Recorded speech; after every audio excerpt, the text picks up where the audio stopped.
संसद से सड़क तक। डीपी के न्यूज है करोड़ों लोगों की आवाज।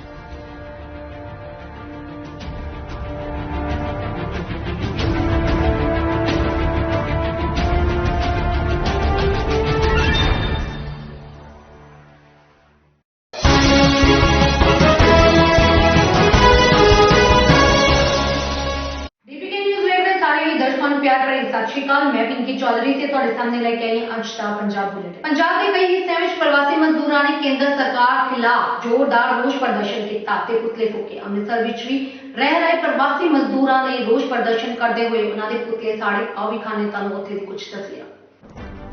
ਪੰਜਾਬ ਦੇ ਸਰਹੱਦੀ ਜ਼ਿਲ੍ਹਿਆਂ ਵਿੱਚ ਪ੍ਰਵਾਸੀ ਮਜ਼ਦੂਰਾਂ ਦੇ ਖਿਲਾਫ ਕੇਂਦਰ ਸਰਕਾਰ ਦੀ ਰਿਪੋਰਟ ਮੋਦੀ ਸਰਕਾਰ ਤੇ ਹੀ ਪੁੱਠੀ ਪੈ ਗਈ। ਇੱਕ ਪਾਸੇ ਕਿਸਾਨਾਂ ਤੇ ਪੰਜਾਬ ਸਰਕਾਰ ਨੇ ਬੀਜੇਪੀ ਨੂੰ ਬੁਰੀ ਤਰ੍ਹਾਂ ਘੇਰਿਆ, ਉੱਥੇ ਹੀ ਪ੍ਰਵਾਸੀ ਮਜ਼ਦੂਰਾਂ ਨੇ ਵੀ ਇਸ ਰਿਪੋਰਟ ਤੋਂ ਖਫਾ ਹੋ ਕੇ ਸੜਕਾਂ ਉੱਪਰ ਆ ਗਏ ਹਨ। ਬੀਤੇ ਦਿਨ ਪੰਜਾਬ ਦੇ ਕਈ ਹਿੱਸਿਆਂ ਵਿੱਚ ਪ੍ਰਵਾਸੀ ਮਜ਼ਦੂਰਾਂ ਨੇ ਕੇਂਦਰ ਸਰਕਾਰ ਖਿਲਾਫ ਜ਼ੋਰਦਾਰ ਰੋਸ ਮੁਜ਼ਾਹਰੇ ਕੀਤੇ ਤੇ ਪੁਤਲੇ ਫੂਕੇ। ਅੰਮ੍ਰਿਤਸਰ ਵਿੱਚ ਰਹਿ ਰਹੇ ਪ੍ਰਵਾਸੀ ਮਜ਼ਦੂਰਾਂ ਨੇ ਰੋਸ ਵਿਖਾਵਾ ਕਰਦਿਆਂ ਕੇਂਦਰ ਸਰਕਾਰ ਦਾ ਪੁਤਲਾ ਸਾੜਿਆ। ਪ੍ਰਦਰਸ਼ਨਕਾਰੀਆਂ ਨੇ ਕੇਂਦਰ ਸਰਕਾਰ ਅਤੇ ਕੇਂਦਰੀ ਗ੍ਰਹਿ ਮੰਤਰਾਲੇ खिलाफ नारेबाजी भी की। रोज प्रदर्शन कर रहे मजदूरां ने केंद्र सरकार ਵੱਲੋਂ ਲਾਏ ਦੋਸ਼ਾਂ ਨੂੰ ਬੇਬੁਨਿਆਦੀ ਦੱਸਦਿਆਂ ਆਖਿਆ ਕਿ ਇਹ ਪ੍ਰਵਾਸੀ ਮਜ਼ਦੂਰਾਂ ਤੇ ਪੰਜਾਬੀ ਭਾਈਚਾਰੇ ਵਿਚਾਲੇ ਫੁੱਟ ਪਾਉਣ ਦਾ ਯਤਨ ਹੈ। ਪ੍ਰਵਾਸੀ ਮਜ਼ਦੂਰਾਂ ਦੀ ਜਥੇਬੰਦੀਆਂ ਦੇ ਆਗੂ ਮਹੇਸ਼ ਵਰਮਾ ਨੇ ਕਿਹਾ ਕਿ ਪੰਜਾਬ ਵਿੱਚ ਕਈ ਦਹਾਕਿਆਂ ਤੋਂ ਯੂਪੀ, ਬਿਹਾਰ ਤੇ ਹੋਰ ਰਾਜਾਂ ਤੋਂ ਲੋਕ ਆ ਕੇ ਵਸੇ ਹੋਏ ਹਨ, ਜਿਨ੍ਹਾਂ ਨੇ ਇੱਥੇ ਕੰਮਕਾਜ ਕਰਕੇ ਨਾ ਸਿਰਫ ਇੱਥੇ ਮਕਾਨ ਬਣਾਏ ਹਨ ਸਗੋਂ ਆਪਣੇ ਕਾਰੋਬਾਰ ਵੀ ਸ਼ੁਰੂ ਕੀਤੇ ਹਨ। ਪ੍ਰਵਾਸੀ ਮਜ਼ਦੂਰਾਂ ਨੇ ਇਹ ਵੀ ਕਿਹਾ ਕਿ ਉਹ ਖੇਤੀ ਕਾਨੂੰਨਾਂ ਖਿਲਾਫ ਸੰਘਰਸ਼ ਕਰ ਰਹੇ ਹਨ, ਕਿਸਾਨਾਂ ਦੇ ਨਾਲ ਹਨ। ਉਹਨਾਂ ਸ਼ੱਕ ਜ਼ਾਹਰ ਕੀਤਾ ਕਿ ਰਿਪੋਰਟ ਕਿਸਾਨ ਸੰਘਰਸ਼ ਦੇ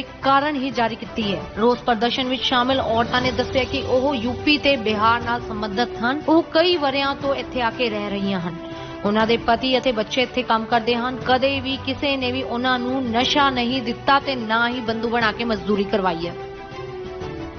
ਭਾਰਤ ਵਿੱਚ ਕੋਰੋਨਾ ਵਾਇਰਸ ਦੀ ਦੂਜੀ ਲਹਿਰ ਨੇ ਕਾਫੀ ਮੁਸ਼ਕਲਾਂ ਖੜੀ ਕਰ ਦਿੱਤੀਆਂ ਹਨ। ਐਤਵਾਰ ਨੂੰ 93,295 ਕੇਸ ਆਉਣ ਮਗਰੋਂ ਸਰਕਾਰ ਦੀ ਚਿੰਤਾ ਵੱਧ ਗਈ ਹੈ। ਮੌਜੂਦਾ ਸਾਲ ਵਿੱਚ ਇੱਕ ਦਿਨ 'ਚ ਸਾਹਮਣੇ ਆਉਣ ਵਾਲੇ ਨਵੇਂ ਕੇਸਾਂ 'ਚ ਇਹ ਸਭ ਤੋਂ ਵੱਡਾ ਆંકੜਾ ਹੈ। ਭਾਰਤ ਵਿੱਚ ਕੋਰੋਨਾ ਵਾਇਰਸ ਦੀ ਦੂਜੀ ਲਹਿਰ ਨੇ ਹਾਹਾਕਾਰ ਮਚਾ ਦਿੱਤਾ ਹੈ। ਐਤਵਾਰ ਨੂੰ 93,295 ਕੇਸ ਸਾਹਮਣੇ ਆਉਣ ਮਗਰੋਂ ਸਰਕਾਰ ਦੀ ਚਿੰਤਾ ਵੱਧ ਗਈ ਹੈ। ਮੌਜੂਦਾ ਸਾਲ ਵਿੱਚ ਇੱਕ ਦਿਨ 'ਚ ਸਾਹਮਣੇ ਆਉਣ ਵਾਲੇ ਨਵੇਂ ਕੇਸਾਂ ਦਾ ਇਹ ਸਭ ਤੋਂ ਵੱਡਾ ਆંકੜਾ ਹੈ। ਇਸ ਤੋਂ ਪਹਿਲਾਂ ਪਿਛਲੇ ਸਾਲ 19 ਸਤੰਬਰ ਨੂੰ ਇੱਕ ਦਿਨ ਵਿੱਚ ਸਭ ਤੋਂ ਵੱਧ ਕੇਸ 93,337 ਨਵੇਂ ਕੇਸ ਸਾਹਮਣੇ ਆਏ ਸਨ। ਨਵੇਂ ਕੇਸਾਂ ਦੇ ਨਾਲ ਦੇਸ਼ ਵਿੱਚ ਕੁੱਲ ਕੇਸਾਂ ਦੀ ਗਿਣਤੀ ਵਿੱਚ ਵੀ ਵਾਧਾ ਹੋਇਆ ਹੈ। ਦੇਸ਼ ਵਿੱਚ ਹੁਣ ਤੱਕ ਇਸ ਮਹਾਮਾਰੀ ਕਾਰਨ ਕੁੱਲ ਮੌਤਾਂ ਦਾ ਆંકੜਾ ਵੀ ਲਗਾਤਾਰ ਵੱਧਦਾ ਜਾ ਰਿਹਾ ਹੈ। ਤੇਜ਼ੀ ਨਾਲ ਵੱਧ ਰਹੇ ਕੇਸਾਂ ਨੂੰ ਵੇਖਦਿਆਂ ਪ੍ਰਧਾਨ ਮੰਤਰੀ ਨਰਿੰਦਰ ਮੋਦੀ ਨੇ ਐਤਵਾਰ ਨੂੰ ਹੰਗਾਮੀ ਮੀਟਿੰਗ ਕੀਤੀ ਹੈ। ਇਸੇ ਦੌਰਾਨ ਉਹਨਾਂ ਨੇ ਕੋਰੋਨਾ ਵਾਇਰਸ ਦੀ ਸਥਿਤੀ ਦੇ ਇਸ ਮਹਾਮਾਰੀ ਤੇ ਰੋਕ ਲਗਾਉਣ ਲਈ ਬਣਾਈ ਗਈ ਵੈਕਸੀਨ ਦੇ ਟੀਕਾਕਰਨ ਪ੍ਰੋਗਰਾਮ ਦਾ ਜਾਇਜ਼ਾ ਲਿਆ। ਮੀਟਿੰਗ ਵਿੱਚ ਕੈਬਨਿਟ ਸਕੱਤਰ, ਪ੍ਰਧਾਨ ਮੰਤਰੀ ਦੇ ਸਿਹਤ ਸਕੱਤਰ ਤੇ ਨਿੱਜੀ ਤੇ ਨੀਤੀ ਆਯੋਗ ਦੇ ਮੈਂਬਰ ਸ਼ਾਮਲ ਹਨ। ਇਸ ਦੇ ਨਾਲ ਹੀ ਦੇਸ਼ ਵਿੱਚ ਲਾਕਡਾਊਨ ਦਾ ਦੂਸਰਾ ਦੌਰ ਵੀ ਸ਼ੁਰੂ ਹੋ ਗਿਆ ਹੈ। ਇਸ ਦੀ ਸ਼ੁਰੂਆਤ ਮਹਾਰਾਸ਼ਟਰ ਤੋਂ ਹੋਈ ਹੈ। ਉਂਝ ਇਸ ਵਾਰ ਸਭ ਕੁਝ ਬੰਦ ਨਹੀਂ ਕੀਤਾ ਜਾਵੇਗਾ। ਲੋੜ ਮੁਤਾਬਿਕ ਹੀ ਪਾਬੰਦੀਆਂ ਲਗਾਈਆਂ ਜਾਣਗੀਆਂ। ਮਹਾਰਾਸ਼ਟਰ ਸਰਕਾਰ ਨੇ ਸੂਬੇ ਵਿੱਚ ਸ਼ੁੱਕਰਵਾਰ ਰਾਤ 8 ਵਜੇ ਤੋਂ ਲੈ ਕੇ ਸੋਮਵਾਰ ਸਵੇਰੇ 7 ਵਜੇ ਤੱਕ ਤਾਲਾਬੰਦੀ ਕਰਨ ਦਾ ਐਲਾਨ ਕੀਤਾ ਸੀ। ਹਫ਼ਤੇ ਦੇ ਆਖਿਰ ਵਿੱਚ ਤਾਲਾਬੰਦੀ ਕਰਨ ਤੋਂ ਇਲਾਵਾ ਸੋਮਵਾਰ ਰਾਤ 8 ਵਜੇ ਤੋਂ ਸਖਤ ਪਾਬੰਦੀਆਂ ਵੀ ਲਾਗੂ ਹੋ ਜਾਣਗੀਆਂ। ਰਾਤ ਦਾ ਕਰਫਿਊ ਜਾਰੀ ਰਹੇਗਾ ਤੇ ਧਾਰਾ 144 ਤਹਿਤ ਜਾਰੀ ਕੀਤੇ ਗਏ ਪਾਬੰਦੀਆਂ ਦੇ ਹਫ਼ਤੇ ਦੌਰਾਨ ਦਿਨ ਵੇਲੇ ਲਾਗੂ ਰਹਿਣਗੇ। ਇਸ ਦੇ ਨਾਲ ਹੀ ਪੰਜਾਬ ਵਿੱਚ ਵੀ ਕੋਰੋਨਾ ਵਾਇਰਸ ਦੇ ਕੇਸਾਂ 'ਚ ਲਗਾਤਾਰ ਇਜ਼ਾਫਾ ਹੋ ਰਿਹਾ ਹੈ। ਐਤਵਾਰ ਨੂੰ 51 ਵਿਅਕਤੀਆਂ ਦੀ ਮੌਤ ਹੋ ਗਈ, ਜਿਸ ਨਾਲ ਸੂਬੇ ਵਿੱਚ ਮਹਾਮਾਰੀ ਕਾਰਨ ਮਰਨ ਵਾਲਿਆਂ ਦੀ ਕੁੱਲ ਗਿਣਤੀ ਵਿੱਚ ਵਾਧਾ ਹੋਇਆ ਹੈ, ਜੋ ਕਿ ਹੁਣ 7,083 ਪਹੁੰਚ ਗਈ ਹੈ। 51 ਮੌਤਾਂ 'ਚੋਂ ਅੰਮ੍ਰਿਤਸਰ 'ਚ 10, ਗੁਰਦਾਸਪੁਰ ਤੇ ਹੁਸ਼ਿਆਰਪੁਰ ਤੇ ਜਲੰਧਰ ਤੇ ਲੁਧਿਆਣਾ ਵਿੱਚ 7-7, ਰੂਪਨਗਰ ਵਿੱਚ 4 ਤੇ ਮੋਹਾਲੀ ਅਤੇ ਪਟਿਆਲਾ ਵਿੱਚ 3-3, ਤਰਨਤਾਰਨ 'ਚ 2 ਤੇ ਬਠਿੰਡਾ ਵਿੱਚ 1 ਵਿਅਕਤੀ ਦੀ ਮੌਤ ਹੋਈ ਹੈ। ਸਿਹਤ ਵਿਭਾਗ ਅਨੁਸਾਰ ਐਤਵਾਰ ਸੂਬੇ ਵਿੱਚ ਕੋਰੋਨਾ ਦੇ 3,019 ਨਵੇਂ ਕੇਸ ਸਾਹਮਣੇ ਆਏ ਹਨ, ਜਦਕਿ 2,1955 ਮਰੀਜ਼ ਠੀਕ ਹੋਏ ਹਨ। ਇਸ ਵੇਲੇ ਸੂਬੇ ਵਿੱਚ 25,314 ਕੇਸ ਐਕਟਿਵ ਹਨ। ਕਿਸਾਨਾਂ ਨੇ ਅੱਜ ਦੇਸ਼ ਭਰ ਦੇ ਵਿੱਚ ਫੂਡ ਕਾਰਪੋਰੇਸ਼ਨ ਦੇ ਦਫ਼ਤਰਾਂ ਦਾ ਘਿਰਾਓ ਕਰਨਗੇ। ਪੰਜਾਬ ਵਿੱਚ ਇਸ ਦਾ ਵੱਡਾ ਅਸਰ ਵੇਖਣ ਨੂੰ ਮਿਲੇਗਾ। ਇਸ ਲਈ ਭਾਰਤੀ ਖੁਰਾਕ ਨਿਗਮ ਦੇ ਖੇਤਰੀ ਜਨਰਲ ਮੈਨੇਜਰ ਨੂੰ ਪੰਜਾਬ ਸਰਕਾਰ ਨੇ ਇੱਕ ਪੱਤਰ ਲਿਖ ਕੇ ਦਫ਼ਤਰਾਂ ਦਾ ਘਿਰਾਓ ਕਰਨ ਦੀ ਆਗਿਆ ਦਿੱਤੀ ਹੈ। ਆਓ ਦਿਖਾਉਂਦੇ ਤੁਹਾਨੂੰ ਪੰਜਾਬ ਦਾ ਹਾਲ। ਖੇਤੀ ਕਾਨੂੰਨ ਰੱਦ ਕਰਵਾਉਣ ਲਈ 4 ਮਹੀਨੇ ਤੋਂ ਕੇਂਦਰ ਸਰਕਾਰ ਖਿਲਾਫ ਦਿੱਲੀ ਦੀਆਂ ਬਰੂਹਾਂ ਤੇ ਡਟੇ ਕਿਸਾਨਾਂ ਦਾ ਗੁੱਸਾ ਵੱਧਦਾ ਜਾ ਰਿਹਾ ਹੈ। ਕਿਸਾਨ ਨਿਤ ਨਵੇਂ ਐਕਸ਼ਨ ਕਰ ਰਹੇ ਹਨ, ਪਰ ਸਰਕਾਰ ਗੱਲ ਸੁਣਨ ਨੂੰ ਤਿਆਰ ਨਹੀਂ। ਇਸੇ ਤਹਿਤ ਸੰਯੁਕਤ ਕਿਸਾਨ ਮੋਰਚੇ ਵੱਲੋਂ 5 ਅਪ੍ਰੈਲ ਨੂੰ ਯਾਨੀ ਕਿ ਅੱਜ ਦੇਸ਼ ਭਰ ਵਿੱਚ ਫੂਡ ਕਾਰਪੋਰੇਸ਼ਨ ਆਫ ਇੰਡੀਆ ਦੇ ਦਫ਼ਤਰਾਂ ਦਾ ਘਿਰਾਓ ਦਾ ਸੱਦਾ ਦਿੱਤਾ ਹੈ।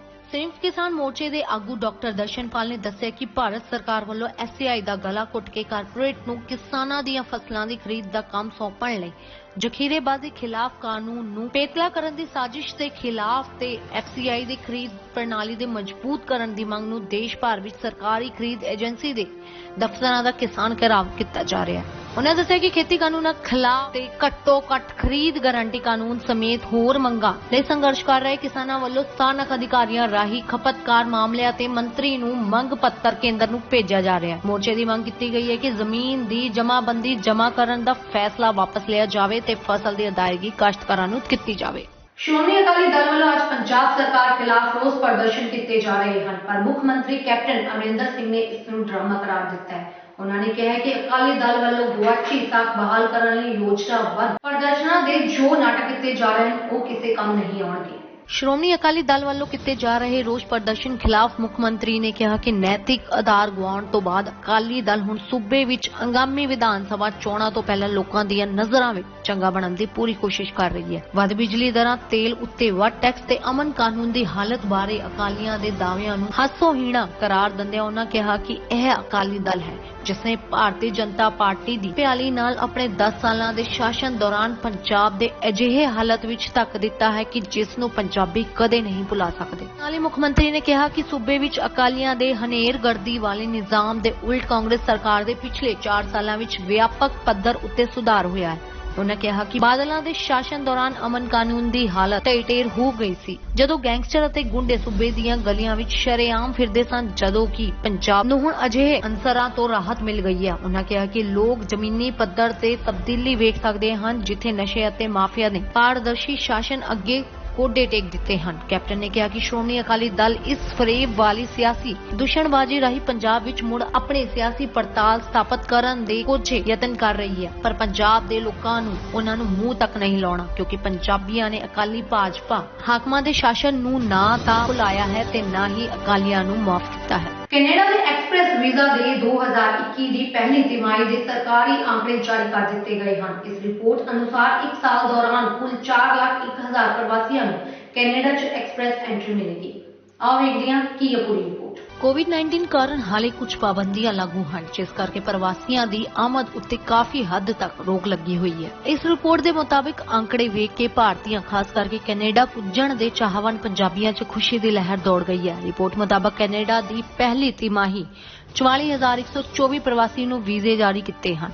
साल 2015 च यह एक्सप्रैस एंट्री वीजा शुरू किया गया सी ते उस तो बाद इस वार दे आंकड़े सब तो वध हैं। कैनेडियन सूबे मैनीटोबा की राजधानी विनीपेग च जोली प्रोफेशनल लॉ कारपोरेशन के मुखी अवनीश जोली ने इस संबंधी जानकारी दिंदे दस्सिया कि सिर्फ कैनेडियन नागरिकों ते PR प्राप्त निवासियों, कुछ अस्थायी विदेशी कामियां ते कौमंतरी विद्यार्थी दे सके रिश्तेदारी हुण कैनेडा आ सकते हैं। कोविड पाबंदियां हटन तो बाद सब कुछ खुल जाएगा। अवनीश जोली ने दस्सिया कि नूनावाद ते क्यूबैक नूं छड्ड के कैनेडा दे हर एक सूबे से केंद्री शासित प्रदेश का अपना एक प्रोविजनल नॉमिनी प्रोग्राम चल रहा है। इस प्रोग्राम राही राज्यां विच हुनरमंद प्रवासी कामियां नूं दाखला मिल सकता है। यह प्रोग्राम इन्हां राज्यां दे विकास विच सहाई हुंदा है। चंडीगढ़ दे जंपर अवनीश जोली ने यह भी कहा कि एक्सप्रैस एंट्री वीजा की गिणती वधन का फायदा यकीनी तौर पर कैनेडा आउण दे चाहवान पंजाबियां नूं वड्डी गिणती च होवेगा। कांग्रेस के साबका मंत्री नवजोत सिद्धू ने किसानों को सीधी अदायगी देने को केंद्र सरकार की साजिश करार दिता है। पटियाले च पत्रकारों नाल गलबात करते हुए सिद्धू ने केंद्र सरकार खिलाफ रोष जाहिर करते हुए काफी कुछ किया।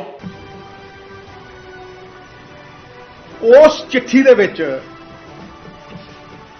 सब तो वड्डा मनसूबा यह है कि साडा age old tried tested successful APMC का जिहड़ा मंडी सिस्टम है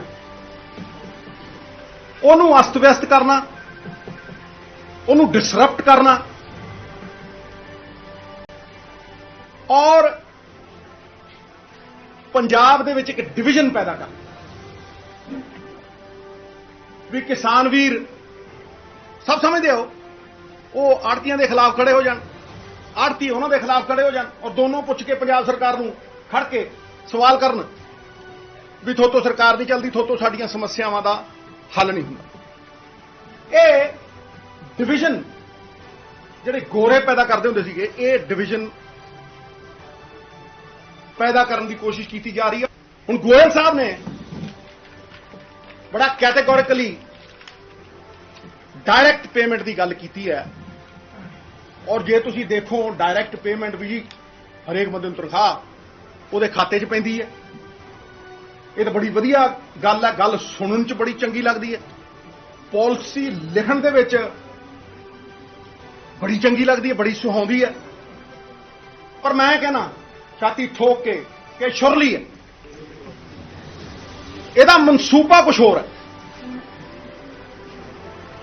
ਗੋਇਲ ਸਾਹਿਬ ਇਹ ਤਰਕ ਦਿੰਦੇ ਆ ਕਿ ਜੀ ਪੰਜਾਬ ਦਾ ਜਿਹੜਾ ਰੈਵਨਿਊ ਡਿਪਾਰਟਮੈਂਟ ਆ ਉਹਨੂੰ ਲੈਂਡ ਰਿਕਾਰਡਾਂ ਦੇ ਬਾਰੇ ਸਾਰਾ ਕੁਝ ਪਤਾ ਹੈ ਔਰ ਸਭ ਕੁਝ ਜਾਣੂ ਹੈ, ਓਨਰਸ਼ਿਪ ਹੋਲਡਿੰਗਸ ਦੇ ਬਾਰੇ। ਪਰ ਮੈਂ ਸੈਂਟਰ ਸਰਕਾਰ ਦਾ ਆਪਦਾ ਹੀ ਤੀਰ ਇਹਨਾਂ ਦੇ ਵੱਲ ਕਰਦਾ। ਨੈਸ਼ਨਲ ਸੈਂਪਲ ਸਰਵੇ 2012-13 ਦਾ, ਇਹ ਮੇਰਾ ਨਹੀਂ ਹੈ, ਇਹ ਨੈਸ਼ਨਲ ਸੈਂਪਲ ਸਰਵੇ ਹੈ। ਉਹ ਕਹਿੰਦਾ ਵੀ 24% ਖੇਤੀ ਜਿਹੜੀ ਹੁੰਦੀ ਉਹ ਠੇਕੇ ਤੇ ਹੁੰਦੀ ਹੈ। ਮੈਂ ਉਹਦੇ ਕੰਡੀਸ਼ਨ ਕਰਨ ਲੱਗਿਆ 24% ਖੇਤੀ ਠੇਕੇ ਤੇ ਹੁੰਦੀ ਹੈ, ਮੈਂ ਉਹਦੇ ਤੇ ਐਡੀਸ਼ਨ ਕਰਨ ਲੱਗਿਆ ਉਹ ਖੇਤੀ ਓਰਲ ਕੰਟਰੈਕਟ ਤੇ ਹੁੰਦੀ ਹੈ, ਕਿਸੇ ਰਿਟਨ ਕੰਟਰੈਕਟ ਤੇ ਨਹੀਂ ਹੁੰਦੀ। ਹੁਣ ਤੁਸੀਂ ਮੈਨੂੰ ਦੱਸੋ ਕਿ ਗੋਇਲ ਸਾਹਿਬ ਕਹਿੰਦੇ ਵੀ ਸਾਰੇ ਲੈਂਡ ਰਿਕਾਰਡ ਹੈਗੇ ਨੇ, ਉਹਨਾਂ ਕੋਲ ਲੈਂਡ ਰਿਕਾਰਡ ਜਿਹੜੇ ਨੇ ਓਨਰਸ਼ਿਪ ਦੇ ਹੈਗੇ ਨੇ, ਉਹ ਇਹ ਜਾਣਦੇ ਨੇ ਕਿ ਜੀ ਆ ਫਲਾਣੇ ਬੰਦੇ ਦੀ ਫਲਾਨੀ ਮਾਲਕੀਅਤ ਹੈ,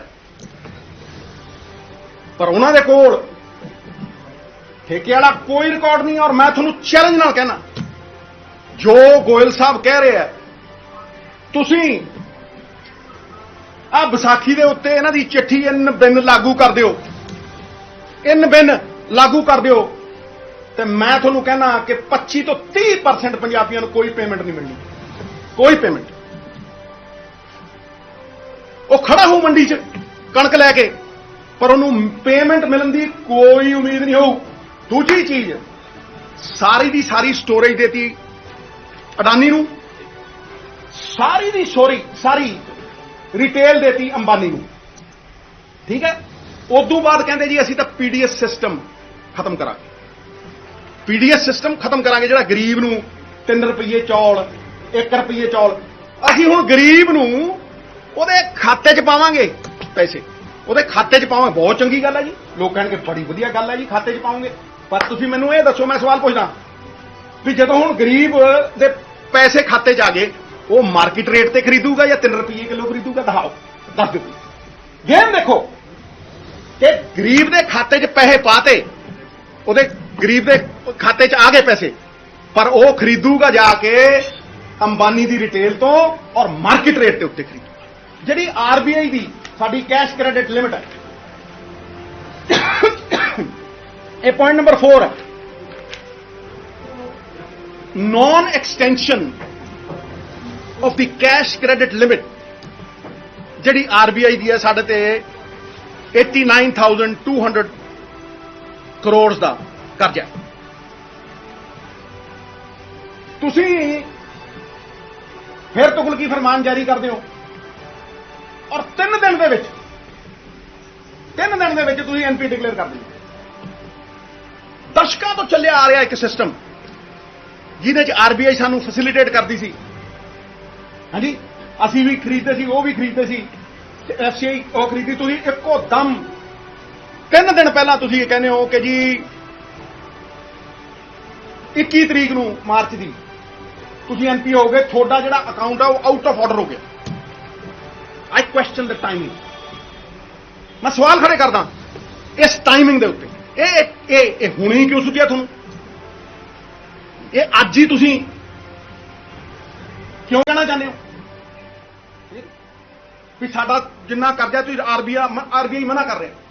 ਹਰ ਸੰਸਥਾ ਨੂੰ ਤੁਸੀਂ ਕਠਪੁਤਲੀ ਬਣਾ ਲਿਆ। ਆਪਦੇ ਇਸ਼ਾਰਿਆਂ ਦੇ ਉੱਤੇ ਆਪਦੇ ਸੈਲਫਿਸ਼ ਵੈਸਟਡ ਇੰਟਰਸਟ ਨੂੰ ਤੁਸੀਂ ਸਟੇਟਾਂ ਦੀ ਬਾਂਹ ਮਰੋੜਨ ਦੇ ਲਈ ਯੂਜ਼ ਕਰਦੇ ਹੋ। ਤੇ ਅੱਜ ਦੇ ਲਈ ਇੰਨਾ ਹੀ। ਡੀਪੀਕੇ ਨਿਊਜ਼ ਵੇਖ ਰਹੇ ਸਾਰੇ ਦਰਸ਼ਕਾਂ ਨੂੰ ਪਿਆਰ ਭਰੀ ਸਤਿ ਸ਼੍ਰੀ ਅਕਾਲ। ਕੱਲ ਫੇਰ ਮਿਲਾਂਗੇ ਤੁਹਾਨੂੰ ਪੰਜਾਬ ਦੀ ਤਾਜ਼ਾ ਤਰੀਨ ਖਬਰਾਂ